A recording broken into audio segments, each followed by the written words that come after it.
Bienvenue chez Cruise America et Cruise Canada, où l'exploration des grands espaces ne cesse de s'améliorer.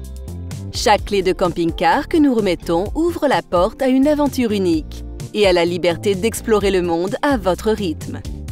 Notre flotte, trônant à près de 4 mètres de haut, vous attend. Dans cette vidéo, nous allons vous expliquer comment manœuvrer votre camping-car, installer votre camp et utiliser tous les équipements.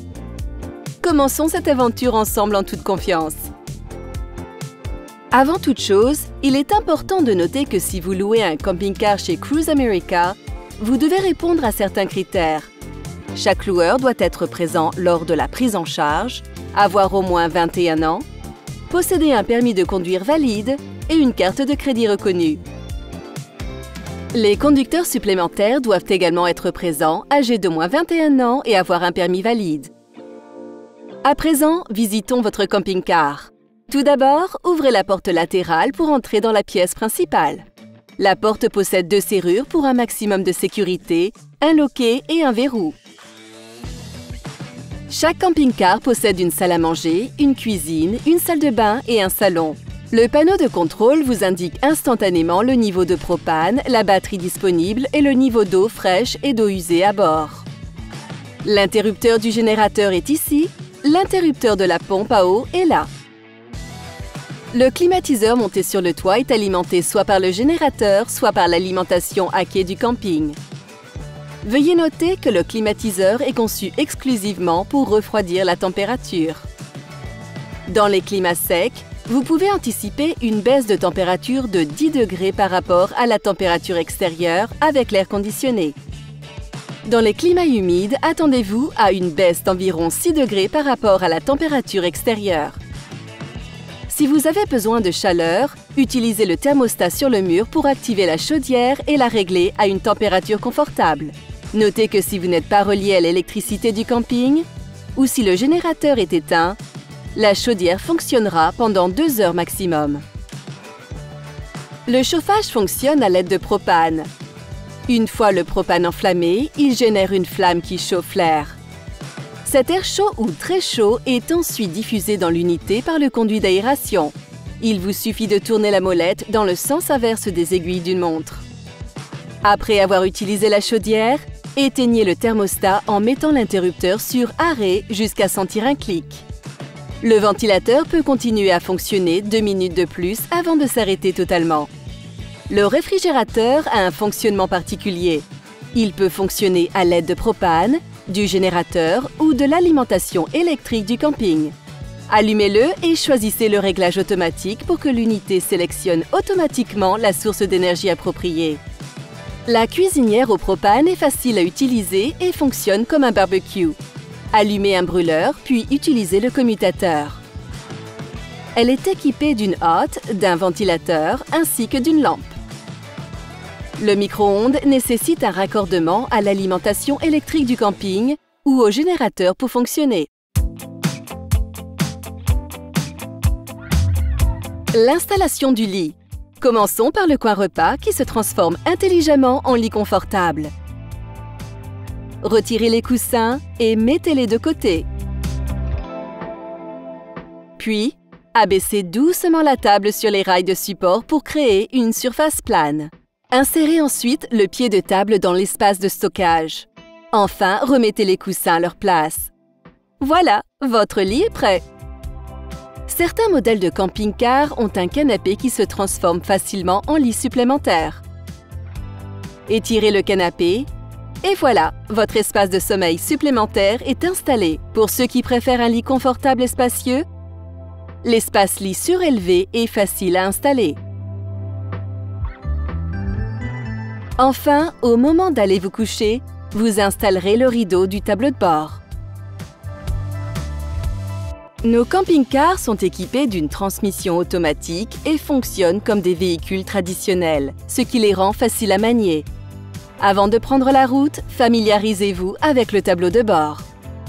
Pour sélectionner une position, appuyez sur la pédale de frein avec le pied, puis attrapez le levier de vitesse, tirez-le vers vous et poussez-le vers le bas en faisant un C pour sélectionner la vitesse choisie.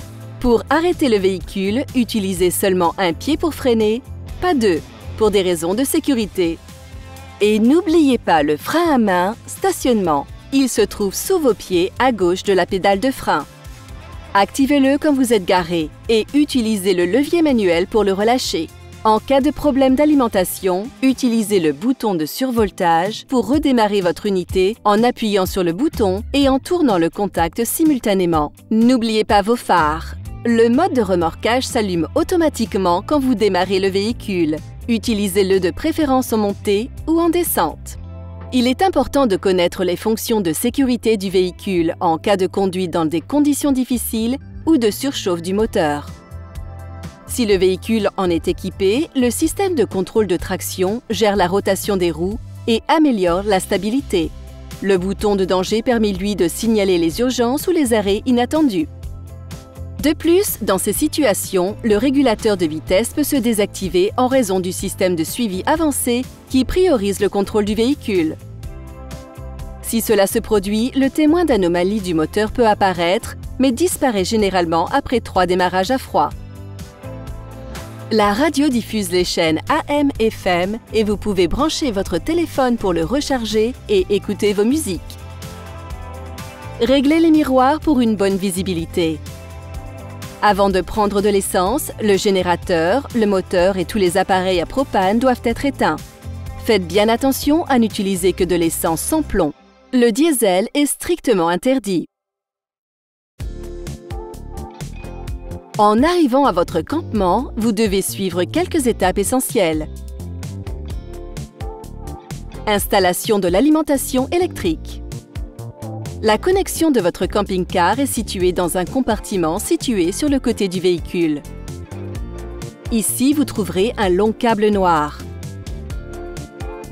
Quand vous prendrez votre camping-car, le câble sera déjà connecté au réceptacle à bord. Cette connexion alimente le véhicule quand vous utilisez le générateur, fournissant de l'électricité à tous vos équipements à bord.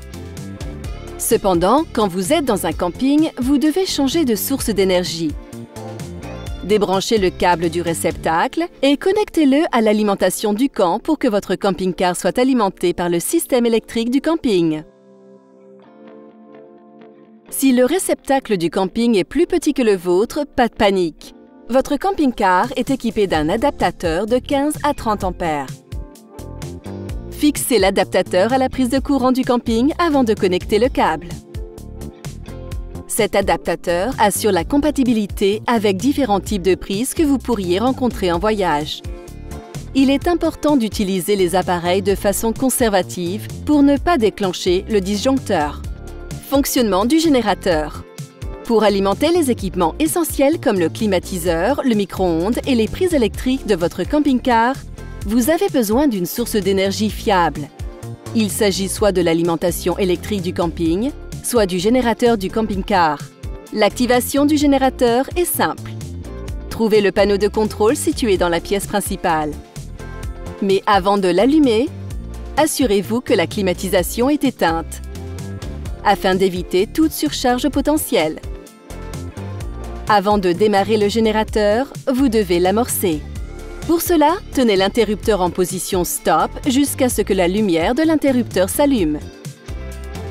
Ensuite, poussez l'interrupteur en position démarrer et maintenez-le enfoncé jusqu'à entendre le générateur se mettre en route.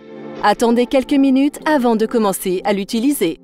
Si vous allumez le générateur et voyez qu'il n'y a pas de courant dans le camping-car, vérifiez la connexion du câble principal. Pour un bon fonctionnement, assurez-vous que le réservoir est au moins un quart plein. Si vous utilisez le générateur pendant plus de 6 heures. Pour d'autres instructions et conseils, regardez la vidéo sur l'entretien du générateur. Assurez-vous aussi de parler du coût horaire du générateur avec votre agent. Il est simple d'assurer un approvisionnement en eau fiable dans votre camping-car, que vous soyez en déplacement ou dans un camping. Utilisez le réservoir d'eau de 40 gallons si vous n'êtes pas relié à l'approvisionnement d'un camping.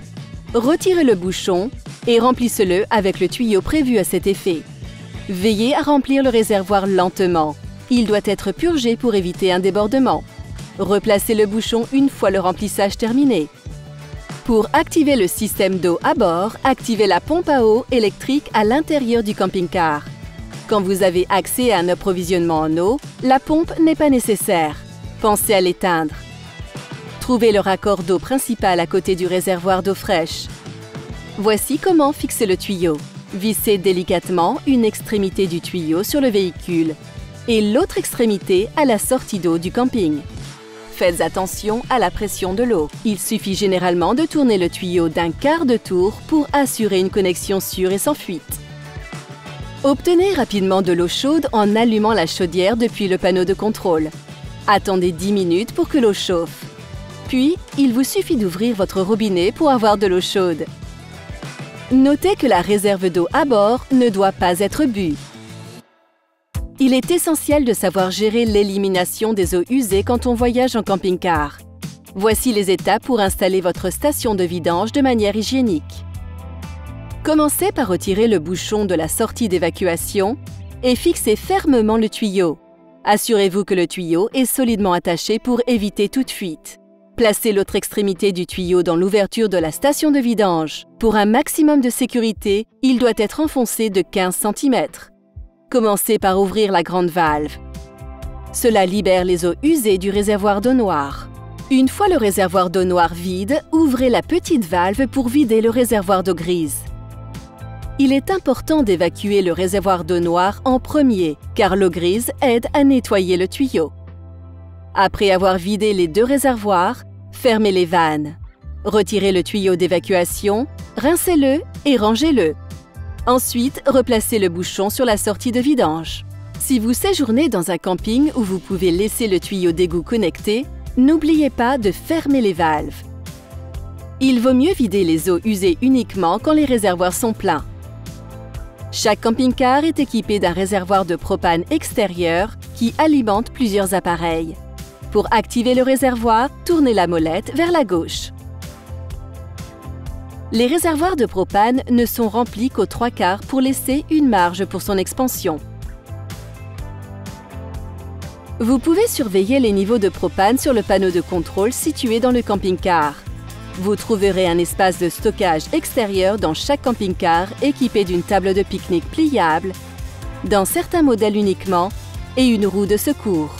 Si vous avez un pneu crevé, ne le changez pas vous-même. Appelez l'assistance des voyageurs qui s'en occupera.